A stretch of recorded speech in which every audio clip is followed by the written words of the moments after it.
Église de l'Assomption de Notre-Dame. Siadoncha. C'est un temple à nef unique avec des voûtes simples et complexes. D'une longueur de 34 mètres, sa largeur varie entre 7,50 et 9,35. La hauteur est d'environ 13 ou 14 mètres.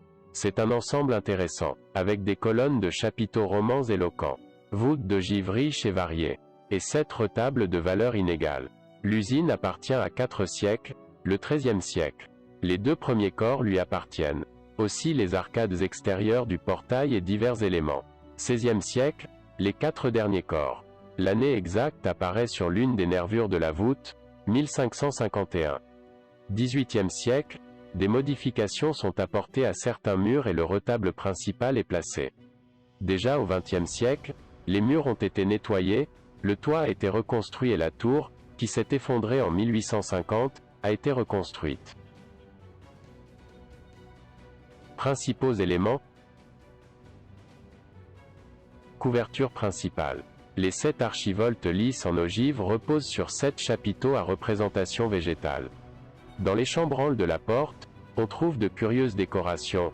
Une maison avec des coquillages en allusion à un lieu d'accueil pour les pèlerins jacobéens et 2 croix frappées, signe que ce temple a été consacré par un évêque. Ce portail intéressant date de la première moitié du XIIIe siècle. Retable principal, année 1735. Travail baroque rococo. Dans son corps central, il présente 3 grandes niches au riche couronnement pour des images grandioses, l'Assomption et les Saints Côme et Damien. Le grenier, en forme de coquille, conserve une sculpture de Saint-Pierre. Le mobilier et la sculpture de l'Assomption sont réalisés par les frères Cortés del Valle. Le tabernacle et l'exposant sont antérieurs, année 1686. Retable de Santa Barbara. Avant cela, il y avait un autre autel dédié à Saint Sébastien, dont nous voyons l'image dans le grenier de l'actuel. Il se compose de 3 niches. Ils sont vénérés à l'intérieur avec quelques architectures classiques. Les côtés abritent les sculptures de San Antonio et Santa Clara. Le central est pour Santa Barbara, une sculpture bien réalisée et un bois lourd et consistant. C'est une image typiquement baroque avec des vêtements grandiloquents recouverts par les vents. Le banc du retable offre des bas-reliefs avec des scènes de la vie de Santa Barbara. Retable de la Pietà. Le relief du XVIe siècle est encastré dans un grand cadre de la fin du XVIIIe siècle. Les personnes représentées sont la Vierge Marie avec son fils mort dans ses bras, Saint Jean, Marie de Cléophas, Joseph d'Arimathie, Marie-Madeleine, Nicodème et une autre femme. C'est un chef-d'œuvre pour la disposition symétrique des personnages. Retable du Christ. C'est un retable qui ne contient que la sculpture d'un Christ crucifié. C'est une sculpture gothique avec une tête légèrement inclinée. La polychromie est bien conservée et peut être datée du XIVe siècle. Fond baptisum. Au roman, du XIIe, XIIIe siècle. À sa base apparaît un serpent, symbole du péché vaincu par le baptême. La décoration extérieure est une série de colonnes et d'arcs aveugles. Il appartient à la même école que les batteries de Cojobar, Villamayor de Losmont et Mesrey. Chœur. Elle remonte au XVIe siècle, coïncidant avec les grands travaux de l'église. On sait aussi qu'un plancher en fut fait en 1771, récemment recouvert.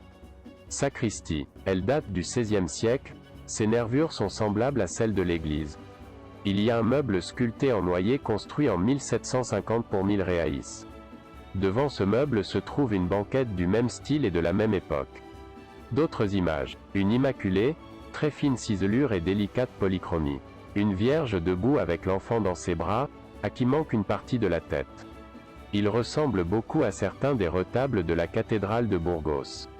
Une autre Vierge assise avec l'enfant dans ses bras, elle appartenait à un retable qui a été enlevé en 1965 en raison de son mauvais état. Il conserve la polychromie d'origine. Les premières nouvelles de Siadoncha viennent de l'archéologie, des vestiges d'une voie romaine et d'un ponton romain ont été découverts. À partir du Xe siècle, nous trouvons les noms de Siadonciam, Ciptatonia, Citadonia, Citatoncha, Ciudadoncha. Il y a des nouvelles qu'à cette époque, cette ville appartenait à l'infantado de Covarrubias et, plus tard, au monastère de Lahuelgas de Burgos et Valladolid. Selon ces termes, le marquis de Siadoncha, qui visita la villa en 1925, 1926 et 1930, possédait des biens, de même que certains ordres religieux et différentes confréries de la ville étaient propriétaires de fermes. En outre, il y avait un ancien hôpital et, au XVIIIe siècle, il y avait 3 ermitages, la Magdalena, San Andrés et la Vera Cruz, où se trouve actuellement le cimetière.